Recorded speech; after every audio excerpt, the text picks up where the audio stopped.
Hey y'all, today we are doing Sense and Sensibility by Jane Austen.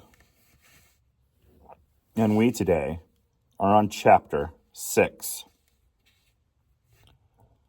This first part of their journey was performed in too melancholy a disposition to be otherwise than tedious and unpleasant. But as they drew towards the end of it, their interest in the appearance of a country which they were to inhabit overcame their dejection, and a view of Barton Valley, as they entered it, gave them cheerfulness. It was a pleasant, fertile spot, well wooded, and rich in pasture. After winding along it for more than a mile, they reached their own house. A small green court was the whole of its descendants in front, and a neat wicket gate admitted them into it. As a house, Barton Cottage, though small, was comfortable and compact. But was it cottage? It was defective. For the building was regular, the roof was tiled, the window shutters were not painted green, nor were the walls covered with honeysuckles. A narrow passage led directly through the house into the garden behind. On each side of the entrance was a sitting room about 16 feet square, and beyond them were the offices and the stairs. 4 bedrooms and 2 garrets formed the rest of the house. It had not been built many years, and was in good repair, in comparison to Norland. It was poor and small indeed, but the tears which recollection called forth as they entered the house were soon dried away. They were cheered by the joy of the servants on their arrival, and each for the sake of the others resolved to be happy. It was very early in September.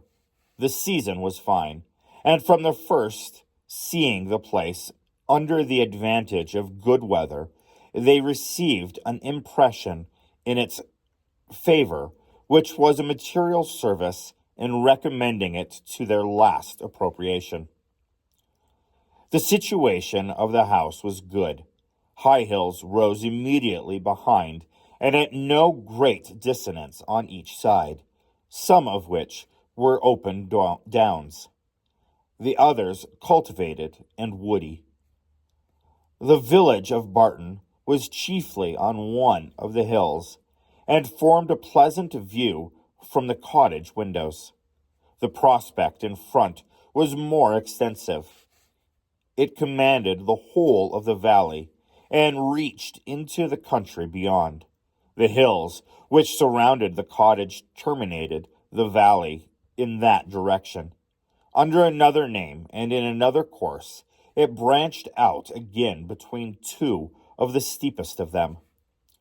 With the size and furniture of the house, Miss Dashwood was upon the whole well satisfied, for though her former style of life rendered many additions to the latter indispensable, yet to add and improve was a delight to her, and she had at this time ready money enough to supply all that was wanted of greater elegance to the apartments.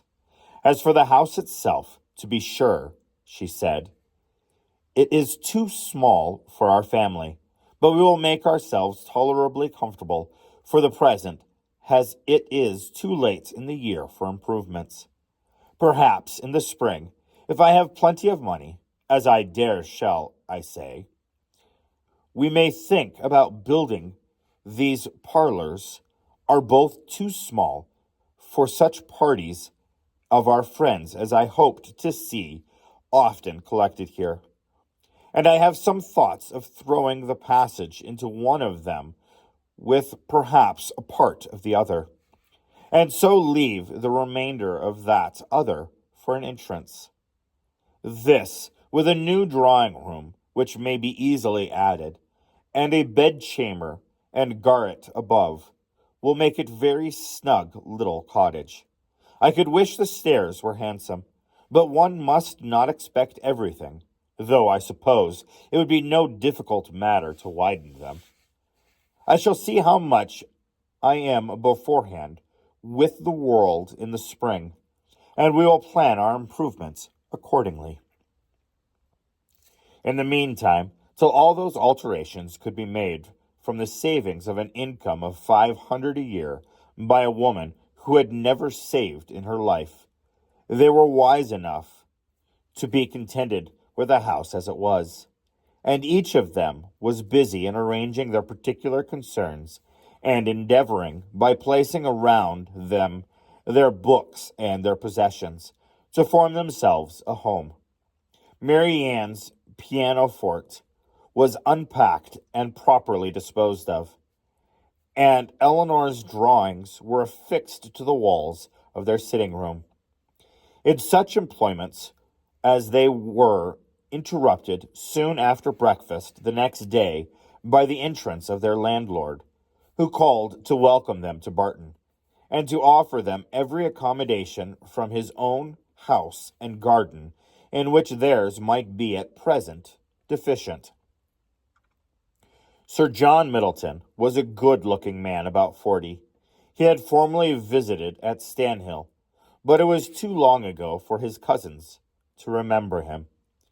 His countenance was thoroughly good-humored, and his manners were as friendly as style of his letter. Their arrival seemed to afford him real satisfaction, and their comfort to be an object of real solitude to him.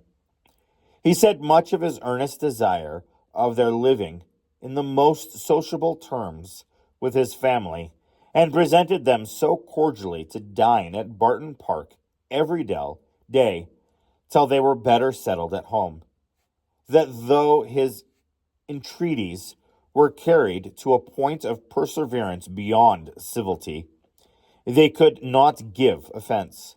His kindness was not confined to words, for within an hour after he left them, a large basket of garden stuff and fruit arrived from the park, which was followed before the end of the day by a present of game.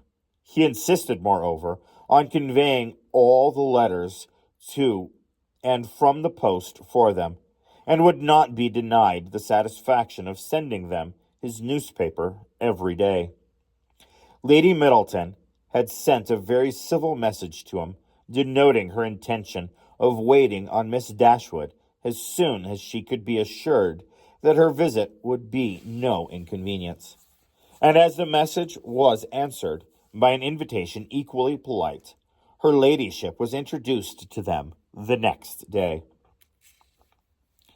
They were, of course, very anxious to see a person on whom so much of their comfort at Barton must depend, and the elegance of her appearance was favorable to their wishes.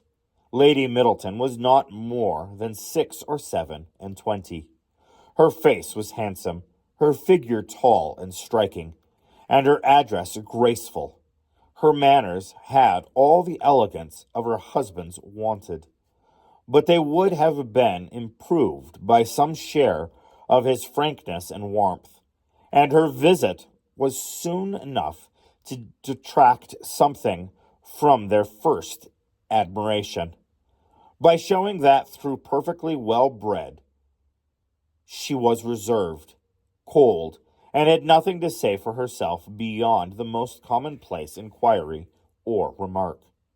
Conversation, however, was not wanted, for Sir John was very chatty, and Lady Middleton had taken the precaution of bringing with her their eldest child, a fine little boy about 6 years old, by which means they were subject always to be recurred to by the ladies in case of extremity, for they had to inquire his name and age, admire his beauty, and ask him questions which his mother answered for him, while he hung about her and held down his head, to great surprise of her ladyship, who wondered at his being so shy before company, as he could make noise enough at home. On every formal visit, a child ought to be of the party, by way of provision for discourse. In the present case, it took about 10 minutes to determine whether the boy were most like his father or mother, and in what particular he resembled either. For the course everybody deferred, and everybody was astonished at the opinion of the others. As opportunity was soon to be given to the Dashwoods for debating on the rest of their children, as Sir John would not leave the house without securing their promise of dining at the park the next day.